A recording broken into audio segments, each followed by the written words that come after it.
ya ini dia evaluasi pelaksanaan diskusi Growing Together September dengan tema Digital Quotients ya. Ini yang mengandung 8 aspek dari Digital Quotients. Ada banyak sekali sharing yang masuk dan juga kita bisa lihat nanti di evaluasi kontennya. Oke, next. Ya, untuk peserta sendiri saya pertama dari pelaksanaan ya. Jadi dari peserta itu ada 55 peserta. Nah, sayangnya itu ada 16 peserta yang apa ya, tidak berbagi di dalam grup diskusi ya. Berarti kemungkinan besar hanya menyimak dan juga melihat di dalam diskusi saja, tidak berbagi atau memberi reaksi gitu di dalam diskusi. Lalu juga ada 4 orang yang keluar dari grup. Ini sebenarnya kalau 4 orang yang keluar dari grup ini sebenarnya sudah berbagi, sempat berbagi, memang tidak selalu berbagi ya, tapi pernah memberikan sharing-nya di dalam diskusi sepanjang September, tapi karena ada berbagai kendala, kayak memori HP penuh, lalu juga ada yang HP-nya harus diperbaiki, itu terpaksa harus keluar dari grup gitu. Jadi ada 4 peserta, jadi sisanya berarti ya separuh dari 55 ini tetap berdiskusi. Nah, menariknya dari 2 grup ya, GT1 dan GT2 selama September itu, ternyata angka responsnya yang masuk itu masih di rataan yang tinggi. Jadi ada 225 chat atau respons yang masuk di GT1, lalu 357 atau 357 chat respons di GT2. Jadi kurang lebih hampir 600-an chat atau respons yang masuk. Jadi ini luar biasa banyak dan itu ternyata tidak terlalu terpengaruh ya setelah ada beberapa peserta yang mungkin tidak berbagi atau ada yang keluar, tapi ternyata teman-teman yang berbagi itu banyak juga memberikan apa ya, tanggapan, memberikan pendapat, opini, respon, jawaban terhadap pertanyaan yang disampaikan. Nah, secara umum peserta atau rekan-rekan dari Growing Together Backcourt GT1 maupun GT2 bisa memahami DQ dan CDQ masing-masing. Jadi DQ itu tadi digital quotient atau kecerdasan digital, sedangkan CDQ ini Christian digital quotient gitu ya, atau kecerdasan digital Kristen atau biblical. Nah, masing-masing peserta itu sebenarnya bisa mengerti atau mungkin baru pertama kali mendengar istilahnya, cuma sudah pernah mempraktekannya gitu ya. Jadi peserta bisa juga mengevaluasi sejauh apa penerapan dari DQ yang saat ini sudah dikerjakan atau sudah dijalankan sepanjang bulan September kemarin gitu. Nah, ada 2 aspek nih yang paling menonjol yang saya dan juga teman-teman di sini amati dari 8 aspek. Ada banyak aspek kan. Nanti kita akan masuk satu-satu. Tapi ada 2 aspek yang paling menonjol gitu, yaitu yang pertama dari sisi keamanan data atau security, lalu yang berikutnya adalah screen time atau waktu kita melihat gawai atau melihat alat-alat digital gitu ya, melihat layar lah istilahnya kayak gitu. Nanti akan ada evaluasinya, cuma ini yang paling menonjol kenapa ini yang ramai. Selain AI ya, selain AI itu juga ramai juga, tapi di 2 bagian ini, di 2 aspek ini, itu ramai yang memberikan respons gitu. Ada yang sharing tentang keamanan yang benar itu kayak gimana, terus pengalamannya selama ini menjaga security atau sekuritas datanya kayak gimana. Lalu ada juga yang berbagi tentang screen time, seberapa lama mengakses alat-alat digital selama 1 hari misalnya atau selama 1 minggu. Nah itu nanti menarik juga dan nanti akan ada di evaluasi konten. Nah, ketika masuk di AIQ, jadi kan ada DQ, ada CDQ, lalu kita masuk ke era yang berikutnya yaitu AIQ kan. Jadi quotients dari AI. Jadi kecerdasan kita untuk bisa menghidupi era AI mungkin ya.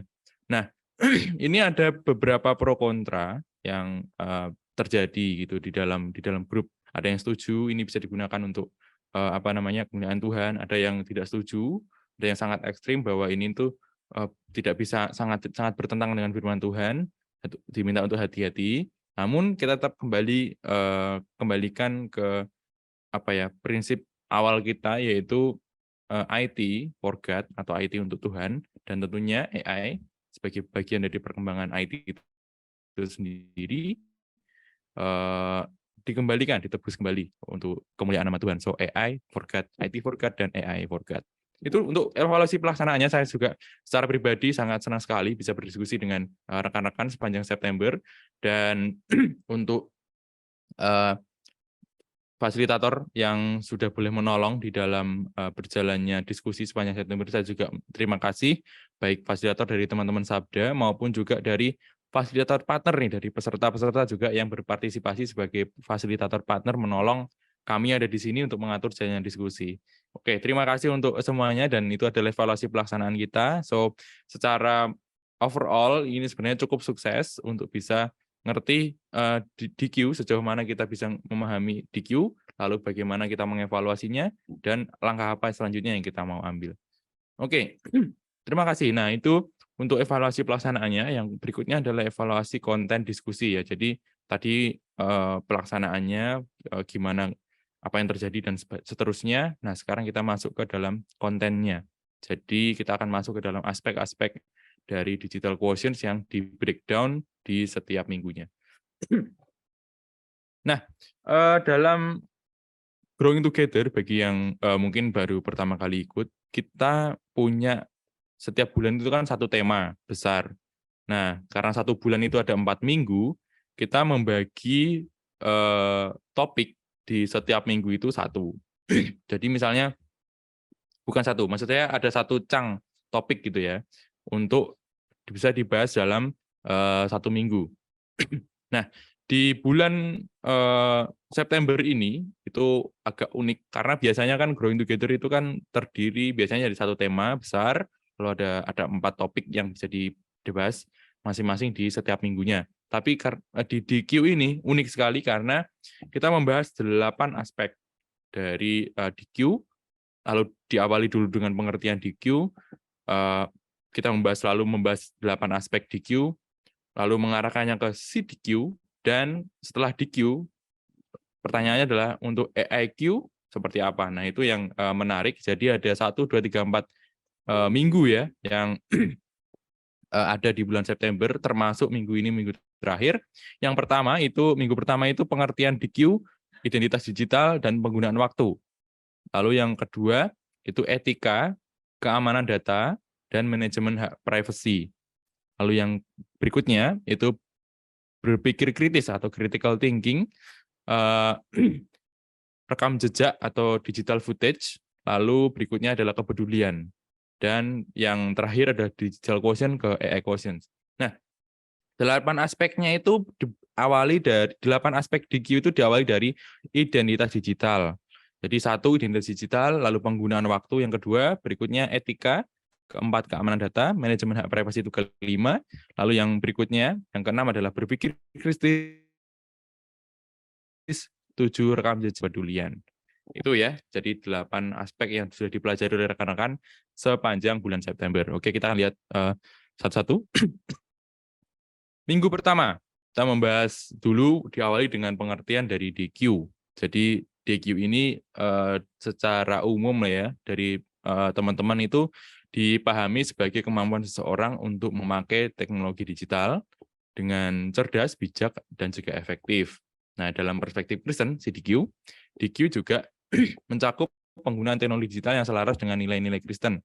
Apakah kita sudah bisa menjadi diri kita sendiri di dalam kita bersosialisasi, berinteraksi dengan orang-orang di dunia digital, dalam menggunakan alat-alat digital atau gawai yang kita gunakan, apakah kita juga bertanggung jawab terhadapnya? Nah, itu yang masuk di dalam pengertian DQ dan juga CDQ yang dibahas oleh teman-teman di bulan September. Nah, di minggu pertama juga kita membahas aspek pertama dari DQ, yaitu identitas digital, yang adalah data yang terkait dengan seseorang di dunia maya. Jadi kayak nama, foto, info pribadi misalnya, atau data diri, dan juga aktivitas online, bahkan kayak comment section itu juga bisa menjadi identitas kita gitu. Siapa kita di dunia nyata dan juga di dunia digital. Nah, menghidupi identitas Kristen dalam dunia digital berarti bisa make it real. Kita di dunia nyata seperti ini, kita di dunia maya juga sebisa mungkin ya seperti ini gitu. Ketika kita taat akan Tuhan, kita tunduk pada Tuhan, nilai-nilai firman Tuhan di dalam kehidupan kita yang secara nyata, kita juga pada akhirnya diminta untuk bisa mencerminkan itu di dalam aktivitas kita selama kita di dunia digital, kita online, kita lagi browsing misalnya. Nah, itu yang masuk di dalam identitas digital. Kita mencerminkan identitas Kristus di dalam diri kita melalui kegiatan kita di dunia digital. Lalu berikutnya adalah aspek yang kedua, yaitu penggunaan waktu atau time management. Nah, di sini ada screen time. Nah, beberapa peserta mengaku banyak menghabiskan waktu di dunia digital atau screen time-nya dan punya banyak dampak. Ada yang negatif, ada juga yang positif ya. Negatif tentunya ada yang kayak kesehatan. Kayak saya ini, saya juga termasuk yang sebenarnya perlu dievaluasi terkait screen time-nya. Saya harus pakai kacamata dan itu menjadi salah satu nilai minus lah menurut saya dari penggunaan screen time saya yang jelek. Lalu juga fokus jadi menurun dan lain sebagainya. Nah, memang ada yang negatif tapi juga ada yang positif ya. Jadi bisa belajar banyak hal di dunia digital melalui platform-platform yang ada. Ada juga bisa bersosial melalui online, melalui web chatting, bahkan untuk growing together itu sendiri, itu juga dilaksanakan di WhatsApp group. Jadi tetap itu akan memakan screen time kita. Nah, tapi kan itu digunakan untuk hal-hal yang baik, untuk hal-hal yang memang membangun. Nah, jadi ada dua sisi itu ya untuk screen time. Nah, di dalam di dalam diskusi ada juga yang berbagi satu fitur nih di handphone, yaitu digital well-being. Kalau Bapak Ibu atau rekan-rekan semuanya menggunakan HP Android, itu digital well-being itu ada satu fitur yang menunjukkan statistik kita penggunaan aplikasi-aplikasi yang ada di HP kita seberapa lama, lalu juga beberapa option-option yang bisa kita gunakan untuk entah itu mode fokus, mode do not disturb dan yang lain sebagainya. Nah, itu bisa menjadi salah satu alat atau fitur yang bisa digunakan untuk mengontrol screen time kita. Nah, itu semuanya terangkum di minggu pertama bulan September untuk Growing Together September. Oke, berikutnya. Kita masuk ke minggu berikutnya, ke minggu kedua, dan kita masuk ke aspek-aspek berikutnya. Aspek nomor 3, yaitu etika atau etika digital ya. Etika digital ini dilihat sebagai kemampuan orang untuk menyadari, mencontohkan, dan juga mengembangkan etikanya ketika berinteraksi dengan orang lain di dunia digital. Jadi ketika kita berinteraksi dengan orang lain lewat chat, lewat comment sections, lewat live comment di Instagram Live atau YouTube Live gitu, itu ada etikanya, ada tindakan-tindakan etis yang perlu kita jaga, kita jadikan boundaries, kita jadikan pagar kiri kanan, depan belakang, atas bawah, untuk kita tidak menyalahi aturan tersebut. Nah, banyak memang yang share banyak peserta yang menjumpai beberapa perilaku tidak etis di dunia digital yang merugikan nggak hanya diri sendiri tapi juga orang lain tentunya, seperti fitnah, hoax, ujaran kebencian dan juga yang lain-lain. Saya rasa juga itu bukan hal kejahatan-kejahatan seperti ini bukanlah sesuatu yang baru di telinga kita, tapi kita sudah pernah dengar semuanya, dan itu adalah contoh dari orang-orang yang secara sengaja maupun tidak sengaja berlaku tidak etis di dunia digital karena mungkin merasa secure. Dia ada jauh di sana saat dia komen ke orang yang ada di tempat yang lain misalnya. Nah, itu sesuatu yang etikanya tidak sampai ke situ. Jadi orang itu harus peduli kepada orang lain. Nah, yang berikutnya untuk bisa menjaga keamanan kita itu ada aspek nomor 4, yaitu keamanan data atau menjaga data security. Nah, ini menjadi tanggung jawab dari kita semua, baik kita adalah praktisi IT maupun orang awam, untuk bisa menjaga keamanan data kita, data pribadi ataupun juga data orang lain yang yang tidak boleh di-share gitu ya. Nah, secara praktis memang ada beberapa peserta yang berbagi, misalnya ganti password secara berkala pakai password yang kuat, pakai password manager untuk mengatur password yang mereka punya di berbagai akun yang dimiliki misalnya. Menghindari untuk tidak membuka link yang, mencurigakan. Jadi kemarin ada yang sharing itu, biasanya kalau tidak HTTPS itu dicurigai itu punya sesuatu yang lain gitu ya. Jadi HTTPS apa gitu, itu baru bisa dibuka. Tapi kalau HTTP saja itu nggak secure, nggak safety gitu ya, nggak safe. Nah itu, dihindari untuk tidak dibuka gitu. Dihindari untuk dibuka berarti tidak dibuka gitu ya. Nah, lalu juga ada waspada terhadap, phishing maupun juga, malware. Nah ini yang, eee, ada beberapa peserta yang ternyata, praktisi IT dan juga sharing tentang, contoh-contoh bagaimana menggunakan data. Two factor authentication misalnya, itu juga salah satu langkah untuk bisa menjaga keamanan data, kita di dunia digital. Nah, untuk mengelola, hal itu salah satunya adalah manajemen hak, privasi atau mengelola informasi, pribadi. Jangan sampai, eee apa ya, kita lalai dalam, me-manage informasi pribadi yang dari kita, nanti, kita akan dapat konsekuensi, serius ya. Jadi seperti penyalahgunaan data, penipuan, atau pelanggaran, privasi kita. Nah itu, sangat dianjurkan untuk menjaga atau mengelola data pribadi kita, baik data kita lengkap gitu ya, tanggal lahir, nama lengkap, lalu juga alamat, tempat lahir dan sebagainya. Tapi juga, data kita pernah akses apa, kita pernah berkunjung ke situs apa, kita pernah, ke apa ya, eee, menggunakan aplikasi apa. Nah itu juga perlu dijaga dengan, sebaik mungkin. Nah itu tadi untuk minggu kedua ada etika, keamanan data, dan manajemen hak privacy. Oke, berikutnya minggu ketiga, ini ada, eee, 3 aspek berikutnya ya, dari, DQ, yaitu berpikir kritis, rekam jejak, dan juga kepedulian. Dan berpikir kritis ini, apa ya, keterampilan penting. Saya rasa ini juga sudah banyak yang, memahami tentang critical thinking itu sendiri, tapi juga di era digital ini perlunya berpikir kritis adalah kita menyaring informasi. Menyaring informasi yang sudah sangat banyak sekali di dunia digital, di internet, lewat online kita perlu punya, apa ya, kejelian dalam kita menyaring informasi yang banyak tersebut. Banjir, ada tsunami juga, tsunami informasi yang kita dapat. Nah, itulah perlunya, kita melakukan cross check ulang terhadap, apa yang kita terima, info yang kita terima dari sumber, lain yang terpercaya.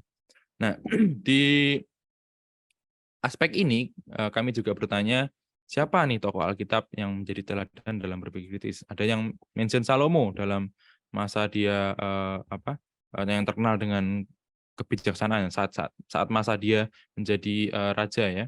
Dia, kebijaksanaannya terkenal dan itu menjadi salah satu tokoh yang jadi contoh. Ada Nehemia dalam, masa kembalinya bangsa Israel dari pembuangan Babel, ada Yosua dan Kaleb, ada Paulus, lalu juga ada Elia. Tentunya banyak sekali, tokoh Alkitab yang bisa kita jadikan panutan untuk, memahami atau lebih mendalami lagi tentang critical thinking. Oke, lalu berikutnya adalah rekam jejak atau digital footage.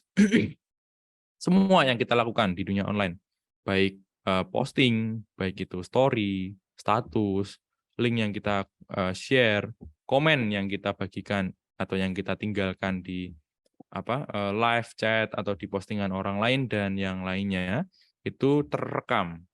Jadi ke-record di sana, di masing-masing platform mungkin, punya, record dari apa yang sudah kita tinggalkan sebagai jejak di dunia digital. Jadi, hati-hati untuk bisa, berkomentar, hati-hati untuk, share sesuatu atau post sesuatu, itu perlu diperhatikan. Cek dulu, benar atau tidaknya, sesuatu yang akan kita share atau yang akan kita post.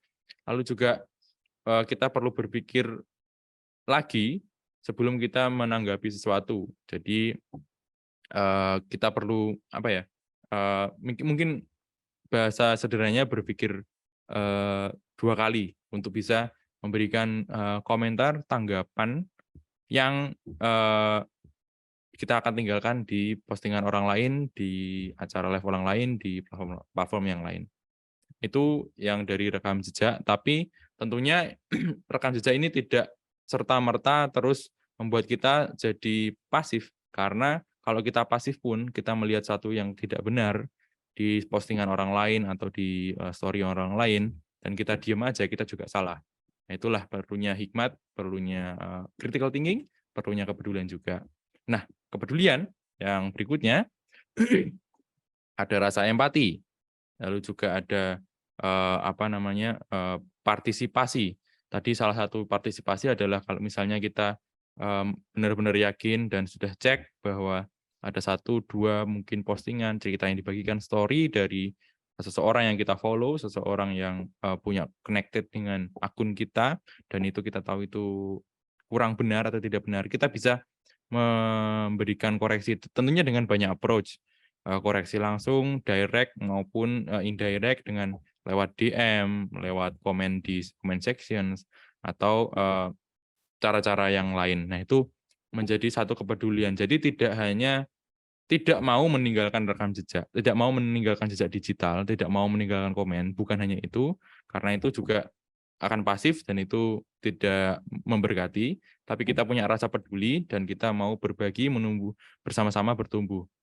GT, Growing Together WhatsApp Group, itu juga didesain untuk kita sama-sama punya rasa peduli terhadap, orang lain. Di Growing Together itu tidak semuanya langsung menjawab, tapi ada juga yang bertanya loh. Jadi dari pertanyaan tersebut, muncullah, encouragement dari teman-teman yang lain, rekan-rekan peserta, untuk bisa ngerti tentang, apa yang sedang dibahas di topiknya. Jadi ada kesulitan, dibantu juga untuk menjawab.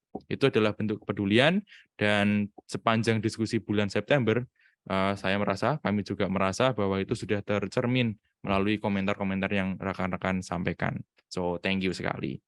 Nah, itu tadi untuk minggu ketiga dan itu sudah menutup untuk DQ dan CDQ yang ada di bulan September dan kita pindah nih ke minggu keempat, yaitu untuk, DQ atau AI Quotients. Nah, ini ada arah panahnya ya, berarti ada menuju ke AI Quotients. DQ sebagai fondasi untuk kita bisa hidup di era digital, bersosialisasi dengan orang-orang di dunia digital, dan memakai alat-alat digital. Tetapi ada satu era nih yang, eee, saat ini sedang terjadi, berlangsung, dan akan berkembang, lebih tepat lagi yaitu AI. Jadi makanya kita perlu AI Quotients. Nah, AI ini bisa jadi dua sisi mata uang seperti tadi yang saya sudah sampaikan, sisi baiknya dan juga sisi jahatnya ada. Tapi ini tergantung bagaimana kita bisa menggunakan, itu menebusnya untuk kemuliaan nama Tuhan.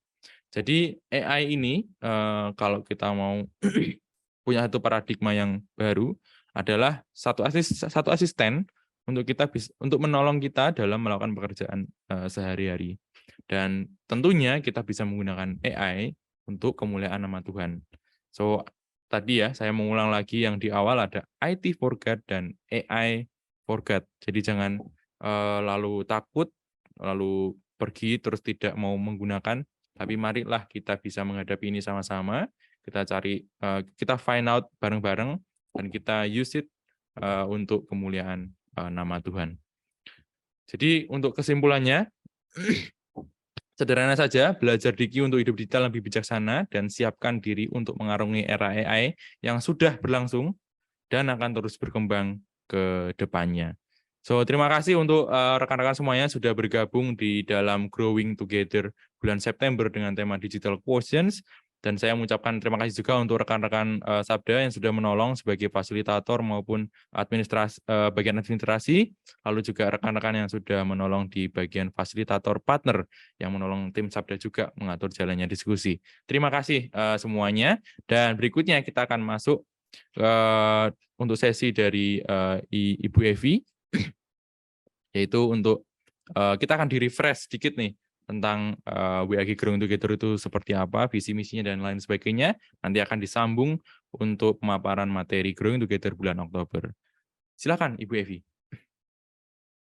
Oke, terima kasih banyak Nikos. Ya, terima kasih banyak juga untuk teman-teman dari Growing Together bulan September yang sampai hari ini dan juga besok masih akan belajar bersama ya tentang digital quotient. Tentunya pada minggu ini nih kita akan sama-sama atau hari ini nih pertanyaan terakhir kalau kalau di mana kalau di digital quotient itu ada 8 aspek ya. Kita sudah belajar sama-sama tadi sudah dipaparkan oleh Nikos. Nah, kalau di untuk AI quotient sendiri nih ya, kalau Bapak Ibu Saudara sekalian sudah ikut diskusinya, kira-kira apa aja sih yang perlu ada di dalam AI quotient itu. Nah, kita mau rumuskan sama-sama minggu ini ya, kiranya bisa diselesaikan dengan baik, diselesaikan dengan manis sehingga, sudah untuk Growing Together bulan September. Sekali lagi terima kasih banyak untuk Nikos dan juga teman-teman yang sudah mengatur, para fasilitator, partner juga yang sudah sangat-sangat menolong, dalam, Growing Together bulan September. Dan saat ini kita akan masuk dalam, Growing Together untuk bulan Oktober ini.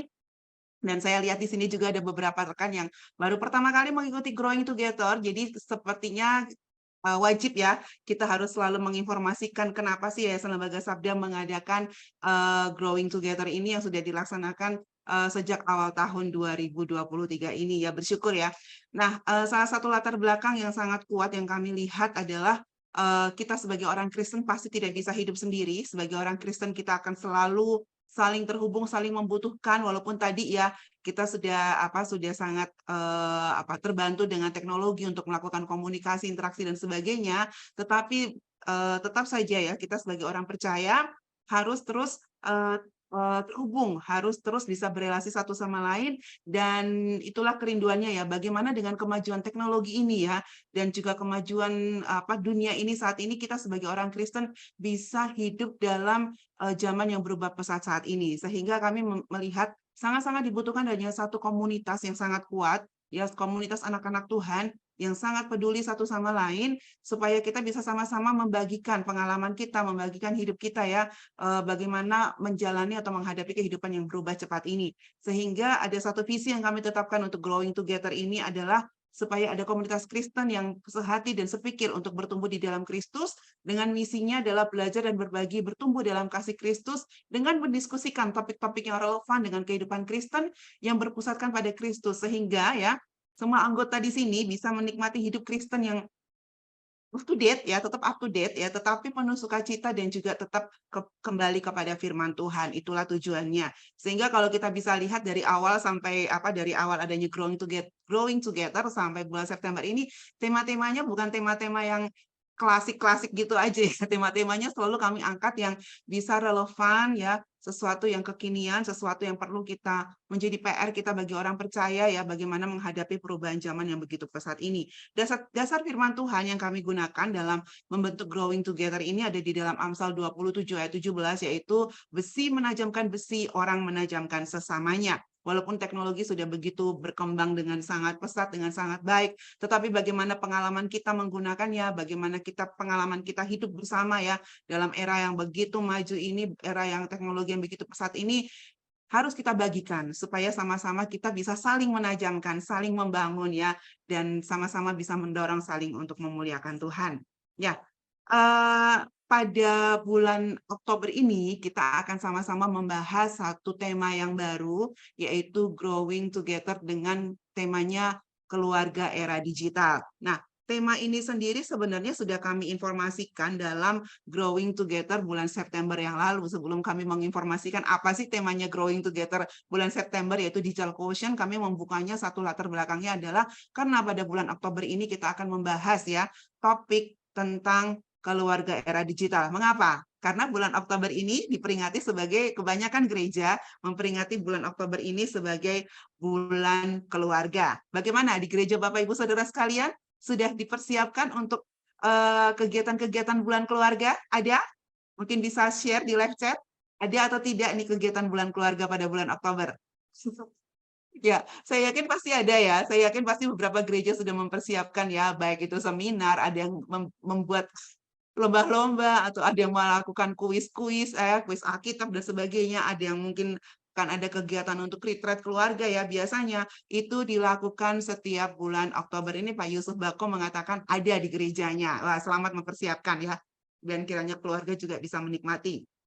Nah, oleh karena itu pada bulan Oktober ini ya kami sangat, rindu untuk bisa membahas tentang keluarga, ya, tentang keluarga dalam growing together. Tetapi Bapak Ibu Saudara sekalian, satu hal yang istimewa juga adalah pada bulan Oktober, Sabda merayakan ulang tahun yang ke-29. Wah, puji Tuhan. Sehingga ya, kami tidak hanya akan sekadar membahas tentang keluarga yang, keluarga yang, klasik gitu ya, tentang apa artinya keluarga dan sebagainya gitu ya, enggak ya.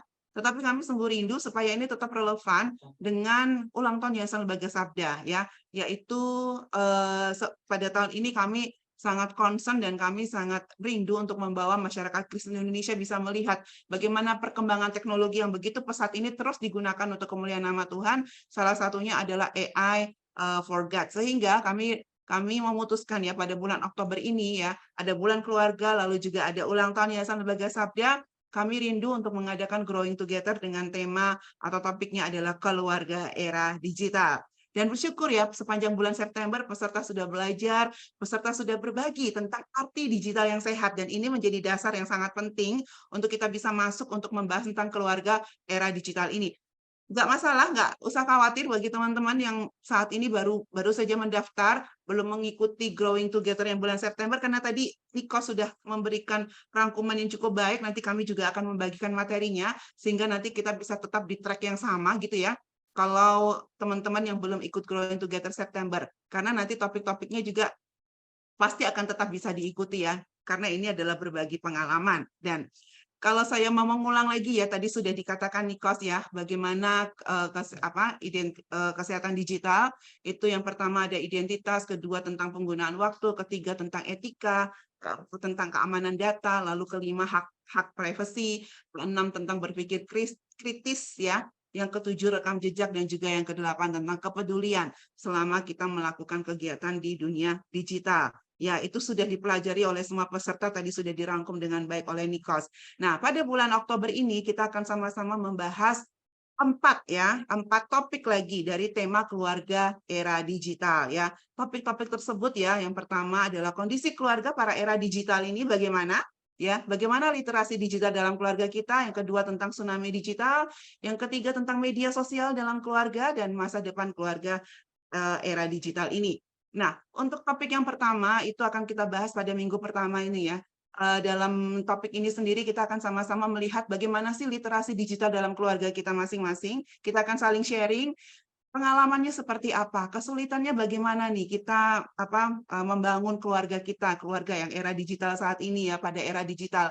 Pasti dampaknya era digital bagi keluarga, tantangannya ya dan kaitannya, dan tentu saja bagaimana kaitannya dengan pertumbuhan rohani di dalam keluarga kita, dengan keadaan atau literasi digital dalam keluarga kita masing-masing. Lalu minggu yang kedua, kita akan sama-sama membahas tentang tsunami digital. Mungkin ini ada yang bertanya-tanya, mungkin banyak yang belum paham juga tentang apa sih tsunami digital. Nanti kita akan belajar sama-sama ya. Lalu di dalam kurung ada belajar berenang. Ya, biasanya ya. Jadi kita akan sama-sama belajar apa sih itu tsunami digital, terus bagaimana nih kita bisa belajar berenang dalam tsunami agar tidak tenggelam atau punah. Nah, ini akan kita bahas sama-sama dan sangat penting ya bagi rekan-rekan yang punya pengalaman, atau pengalamannya nggak harus selalu pengalaman yang berhasil ya, pengalaman yang gagal pun ya, bagaimana sehingga nanti kita bisa menolong rekan-rekan yang lain untuk belajar dari setiap pengalaman kita dan mengevaluasi setiap pengalaman kita. Dan bagaimana keluarga Kristen bisa menghadapi tsunami digital yang terjadi saat ini. Susahkah, sulitkah? Ya, nanti kita akan belajar sama-sama.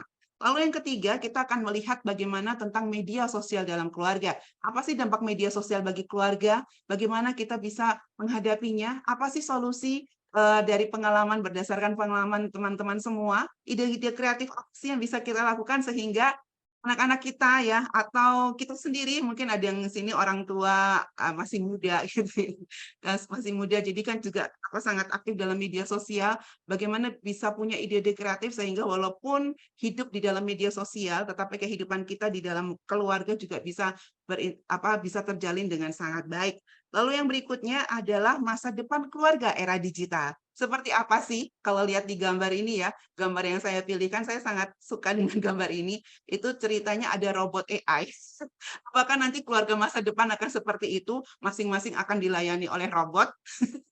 sebaiknya enggak ya, kita tetap harus menjadi keluarga yang saling melayani. Jadi seperti apa sih masa depan keluarga era digital? Bagaimana nih dampak AI terhadap keluarga? Lalu ide-ide kreatif apa sih yang bisa kita berikan, kita bisa bagikan ya kepada keluarga, kepada para peserta, sehingga ya kita bisa melihat bagaimana nih pada masa depan ya, walaupun perkembangan teknologi semakin maju, perkembangan digital semakin maju, bahkan mungkin kita udah nggak kebayang lagi majunya seperti apa. Kita bisa tetap menjadi keluarga pada era digital yang memuliakan Tuhan. Begitu Bapak Ibu Saudara sekalian ya.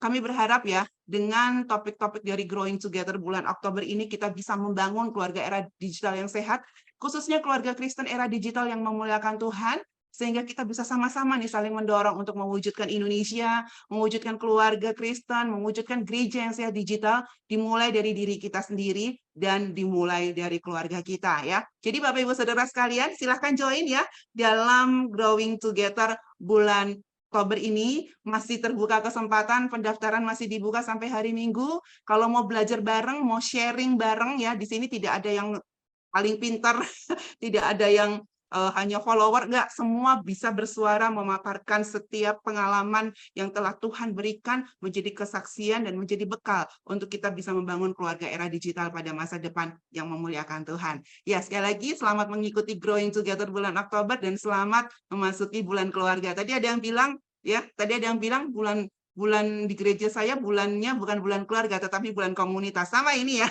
Kita membangun komunitas yang sehat pula, mulai dari keluarga kita. Ya, terima kasih. Saya serahkan kembali kepada Nikos.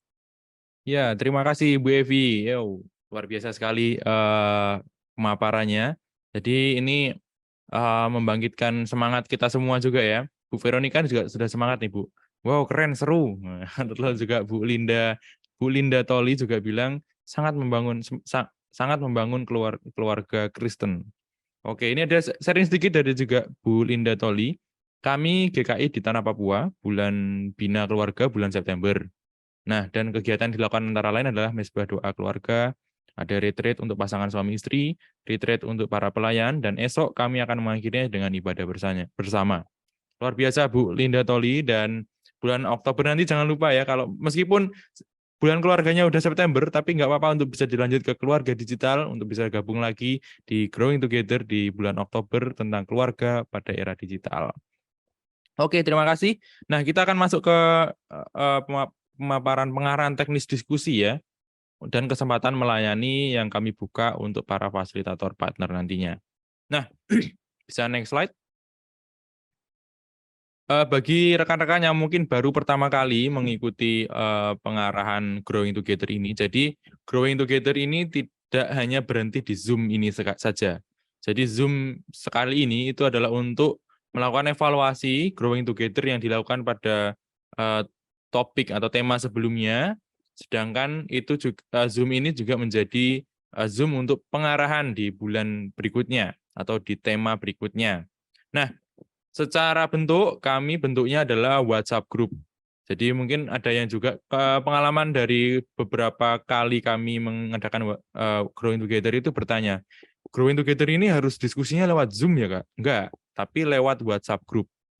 Nah, nanti peserta yang sudah mendaftarkan diri, saya yakin sudah pada mendaftar. Kalaupun masih belum ada yang mendaftar, silakan bisa mendaftarkan diri. Nanti akan saya bagikan linknya atau admin juga bisa share linknya. Itu peserta akan dimasukkan ke dalam WhatsApp group. Biasanya kami akan membagi ke dalam 2 WhatsApp group. Ada grup 1 dan juga grup 2 gitu. Tadi sudah saya sampaikan di awal ada statistik dari GT1, GT2 ya, yaitu adalah WhatsApp group yang kami buka untuk bisa kita diskusi bareng. Tentunya hanya peserta saja plus fasilitator dari Sabda yang bisa masuk ke dalam grup tersebut. Jadi akan dipisah menjadi 2 gitu ya.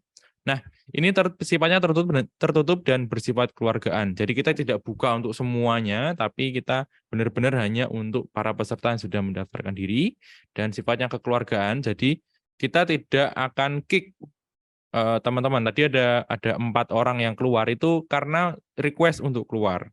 Jadi itu tidak kami keluarkan, tapi memang request untuk keluar karena berbagai alasan. Nah, ada yang 16 yang hanya menyimak itu kita tidak terus kick ya. Kalau misalnya ada rekan-rekan di sini yang sudah pernah mengikuti kelas Sabda MLC itu kan kalau nggak aktif 1 hari aja itu kan langsung ada ada konsekuensinya gitu, yaitu dikeluarkan dari grup. Tapi ini enggak. Ini kita akan tetap stay selama 1 bulan dan tidak akan ada kick, kecuali memang ada kayak special request, HP-nya mau diservis nih Kak. Jadi lebih baik saya keluar dari grup dulu. Kemungkinan beliau juga keluar dari semua grup yang dia punya di WhatsApp grupnya, gitu. Nah, di berikutnya yaitu akan ada rangkuman diskusi pada akhir topik. Jadi tadi kan ada 4 topik yang disampaikan oleh Ibu Evi. Nah, di masing-masing topiknya nanti di akhir topik atau masuk ke topik berikutnya itu akan ada rangkuman yang dikirimkan oleh perangkum. Nanti ada petugas perangkumnya dari Sabda. Nah, grup akan dimaksimalkan untuk diskusi, jadi silakan untuk bisa merespons jawaban dari teman yang lain, merespons pertanyaan yang akan disampaikan oleh fasilitator, dan juga memberikan tanggapan-tanggapan yang lain dari sharing teman-teman di dalam grup. Nah, data peserta, sebelumnya, jadi di dalam 1 minggu itu nanti kita akan diskusinya itu seperti ini. Fasilitator bersama fasilitator partner akan memberikan pertanyaan-pertanyaan ya. Biasanya akan dikirim di hari Senin, hari Rabu, sama hari Jumat. Biasanya seperti itu. Selebihnya adalah pertanyaan pengembangan dari pertanyaan-pertanyaan yang dikirimkan pada hari-hari tersebut.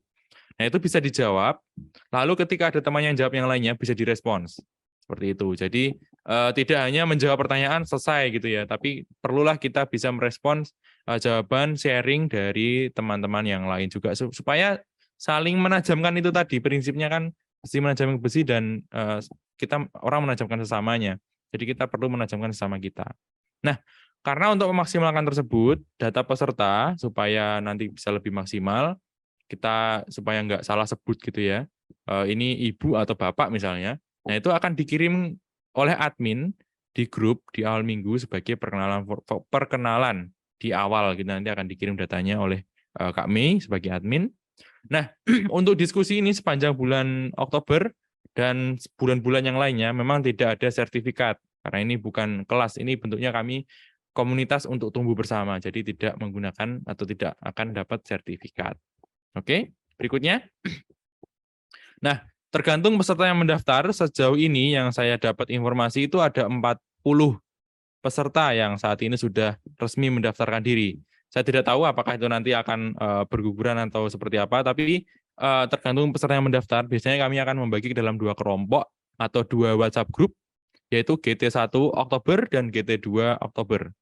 Seperti itu. Jadi silakan untuk mendaftarkan diri dan berkomitmen untuk bisa mengikuti diskusinya sepanjang 4 minggu di bulan Oktober ya.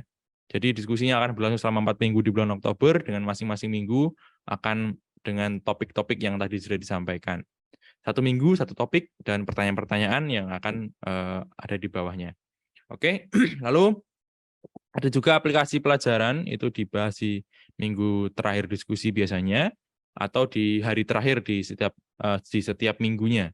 Jadi di hari terakhir, misalnya hari Jumat, ini kan ada 1 aplikasi nih, untuk yang AIQ. Jadi 8 aspek apa yang bisa kita susun bareng untuk bisa membentuk AIQ. Nah, itu jadi salah satu aplikasi atau pelajaran. Nah, lalu setiap awal minggu, seperti yang tadi saya sampaikan, akan ada pertanyaan untuk dibahas, dan tentunya ada referensi untuk bisa sedikit menolong rekan-rekan yang mungkin kebingungan nih mau jawab kayak gimana. Minimal bisa berangkat dari referensi yang ada. Oke, next.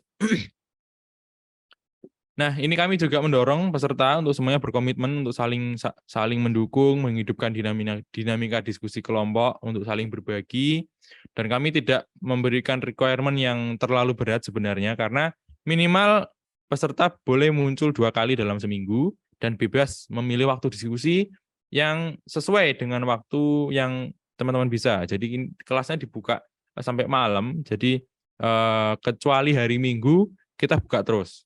Jadi hari Minggu akan kita tutup jadi 1 arah untuk semuanya bisa fokus beribadah, ngabekti ya. Bahasa Jawanya seperti itu. Ya, berikutnya. Nah, ini fasilitator. Nah, fasilitator itu dari Sabda dan juga fasilitator partner. Nah, ini akan kita buka lowongan, istilahnya kita buka lowongan untuk menjadi kesempatan melayani sebenarnya. Untuk menjadi fasilitator partner, akan membagikan bahan referensi untuk dibaca bersama. Lalu juga peserta boleh nih mengusulkan referensi yang lain. Kalau misalnya referensinya itu agak, misalnya pesertanya, misalnya rekan-rekan ragu ini benar apa enggak ya, bisa nih konsul ke fasilitator partner dulu yang bertugas di setiap minggunya. Nanti akan gantian. Jadi 1 minggu itu saya sama siapa misalnya, lalu minggu ke depannya Bu Evi sama siapa misalnya seperti itu. Masing-masing grup juga beda fasilitator gitu ya. Lalu referensi yang akan dikirimkan biasanya akan dikirimkan Minggu malam atau Senin pagi untuk bisa dibaca-baca terlebih dahulu. Oke, berikutnya. Untuk peserta yang kurang aktif, kami dan juga admin memberikan tag reminder kepada rekan-rekan yang belum aktif. Biasanya akan ada tag nih, baik dari admin maupun fasilitator di dalam WhatsApp group maupun ada kita follow up juga lewat PM atau Japri. Kita tanya apakah ada kendala atau tidak. Nah, mohon untuk peserta supaya ini bisa diskusinya maksimal itu bisa menggunakan waktu dengan baik dan tidak OOT supaya tidak mengganggu kenyamanan peserta yang lainnya. Nah, kalau ada yang sudah OOT sekali, fasilitator ini punya hak nih untuk cut komen atau sharing dari peserta yang sangat jauh OOT-nya. Tapi sepanjang Growing Together ini kalau berkaca dari bulan September atau bulan yang lalu, bulan Juli itu semuanya on track kok, tidak OOT gitu. Jadi itu yang kami alami dan bersyukur sekali. Nah, Sabtu itu tidak ada fasilitator piket, tetapi grup tetap dibuka. Minggu grup baru ditutup, seperti tadi saya sampaikan ya.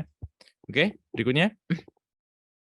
Setelah diskusi berakhir, jadi setelah 1 bulan berakhir, WhatsApp grup bulan tersebut akan ditutup. September ini berarti akan ditutup, minggu depan akan sudah tidak aktif lagi yang GT September, supaya peserta bisa mengikuti tema berikutnya, supaya bisa mendaftar ulang. Dan tentunya mendaftar ulang bukan berarti GT September ditutup dulu baru bisa daftar ulang, enggak. Sepanjang minggu terakhir ini biasanya, untuk masa promosinya itu minggu terakhir ini, peserta juga boleh langsung bisa mendaftarkan ulang, mendaftarkan diri untuk bisa mengikuti WAG Growing Together bulan berikutnya atau bulan Oktober.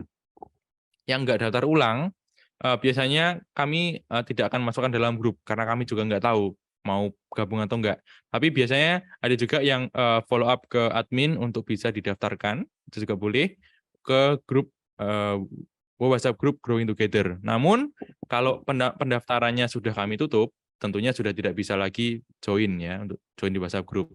Nah, pendaftaran itu kami masih buka, sekali lagi sampai hari Minggu besok, hari Minggu tanggal 1 berarti tanggal 1 Oktober, itu sampai jam 12 siang, supaya bisa mendaftarkan diri ke admin dan juga nanti kita akan masukkan ke dalam grup WhatsApp group Growing Together.